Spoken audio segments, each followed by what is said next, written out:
Hey, what's going on, guys? It's Garrett here, and in today's video we're going to be doing something a little different. Today I'm going to be talking to you guys about how to properly set up a budget and how to save money by doing that. Reasons for having a budget, let's just say you want to buy something, you want a new monitor, you want a new chair, you want something new.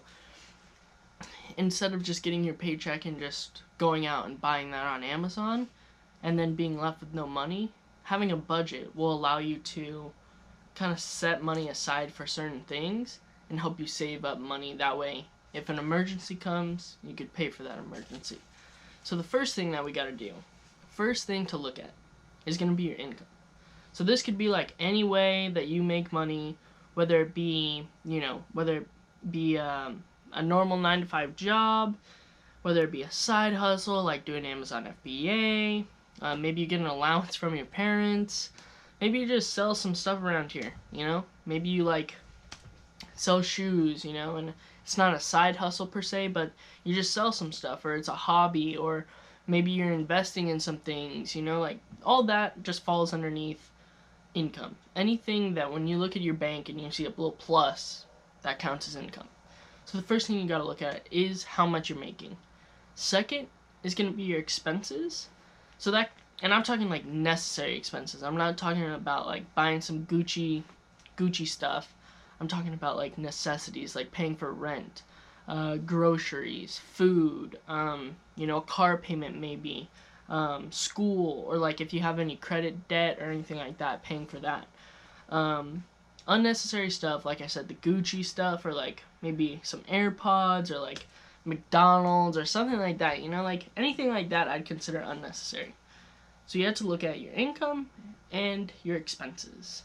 Now, you could go online and, look up a budget for you, like a budget, and they'll just be like standard, like cookie cutter, just here's a budget, put your stuff in. But I found that when I did that, no real budget applied to my circumstances.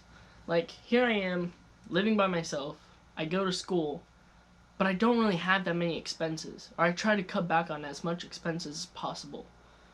And so when I look at, like, for example, the 50-30-20 budget, which I'll put right here, you see that, 50% of it is for your needs, 30% goes to your wants, and 20% goes to your savings. Which, it has its pros and cons. I'd say a pro would be, like, it's easy to set up. You could just be like, okay, here's my needs. I'm putting 50% of my income into it. It's already divided for you. But some of the cons is going to be that it may not fit your lifestyle. It may not be enough, And so that's why I feel like it's better if you can make your own, because you're going to be that much far ahead.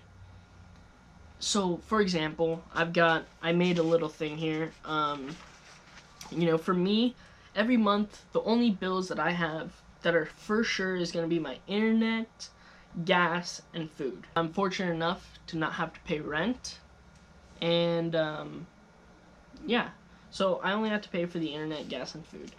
So how do you set up a budget? An example budget. Let's just name this guy Joe Schmo, the simplified version. So you make $5,000 a month. He spends about $1,000 a month in rent. All right. His food and his gas both equal out to like another $500. So at the end of the month, if he pays all of his expenses, he's left with $3,500. So ideally, you want to save most of that, right? Like, everybody wants to save money, but you also want to buy yourself some nice things. Like, I don't think you can really go, you always have to plan ahead for, like, buying some things. Some things might come up, you have to buy, you didn't know that you had to buy. So that's why you have to budget. In your checking, have everything that you need to pay for, plus maybe like $400. So that's going to be your rent, plus your groceries and gas, so $1,500, plus like $500. So that's like $2,000 that you want to have in your checkings. And that, extra $500 can go into maybe a purchase or something like that. But you don't want to keep too much money in your checking account. Because for me, if I see that I have more money in my checking account, I'm more likely to spend that. And there's actually this thing where it said if people if people don't have the money in their checking and they put it in just a savings, they're like, I think it's like 98 or like 97 or 99% more likely to not spend that money, because it's that extra step of having to move it from your savings back into your checking that people don't do, and that ends up saving them a ton of money. Next, he's got about $2,000 separated, pays for all of his expenses. He's got another $3,000 left. I'd probably say with that money, personally me, I'd probably save all that because I have my $500 expenses and maybe some shopping, light shopping. But for him, I'd probably just say save, and you could have different savings account. Like, you could have one savings account that you pull out of for, like, if you're saving up for a purchase that you could see yourself getting in the next month or 2 months. And then you could have another savings account where it's something greater, like maybe a vacation or something like that. Something you want to, like, kind of lay away money for.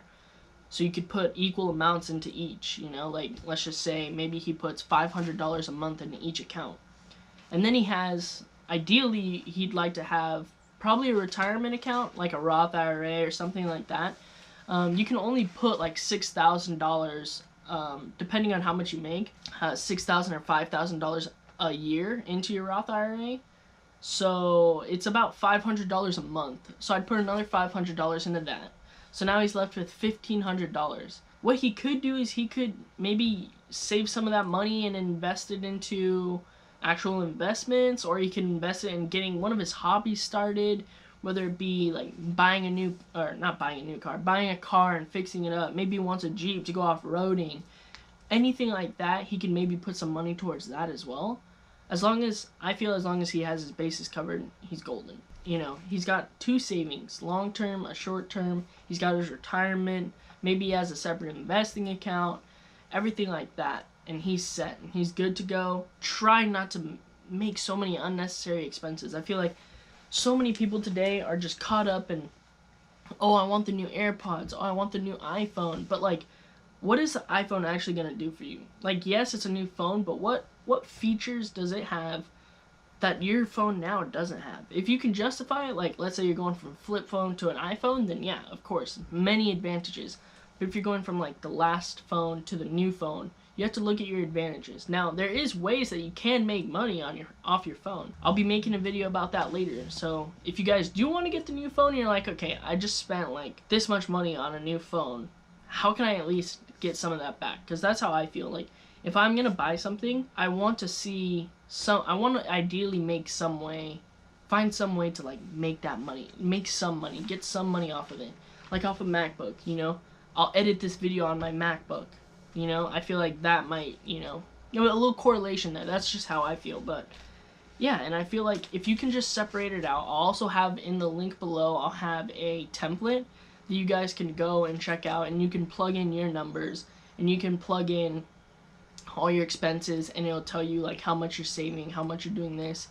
That way you're all organized and you have everything there, because the worst thing is not knowing when you're going to get charged for something. Like, let's say you drain your bank account, you just go Amazon shopping like crazy, and you're just buying left and right, and you have, like, no money left.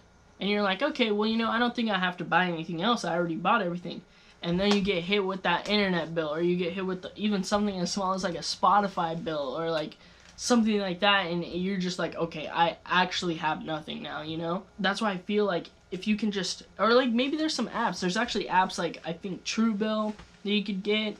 I've used it in the past where it'll track your expenses, like your monthly subscriptions. So, like, your iTunes, your Spotify, all that, it'll track it, and it'll tell you when it's coming up, and it'll have kind of budgeting apps like that. That's a good idea. But the thing is, I feel like it's just super important to start out with a budget, because if you don't, you're not going to know how much you need to save, how much you need to spend, how much you need to do this, and how to separate it.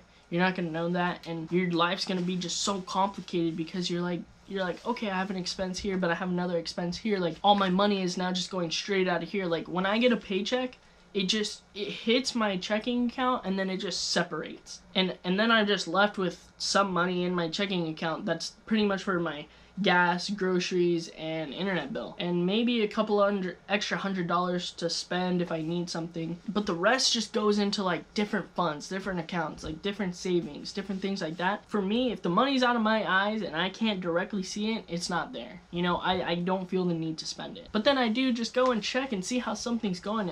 If you guys invest right now, if you just had like auto pay, like $5 a month, $5 a day, you know, anything is something in my eyes. You just put that in and you just let it go, you know, and you come back in a couple years, probably like 10 years, 20 years or something, and you just have like this crazy amount of money, and you're like, where was all this the whole time? And it's just that constant point of getting into a system and just keep on going day after day, putting the same amount in. I feel like that is what will really help you and set you up. If you guys did like this video, and if you enjoyed any part of it, make sure you smash the like button and subscribe. Because I like making these type of videos on like economics and finances and hopefully helping out someone. And I feel like this is just something I'm interested in.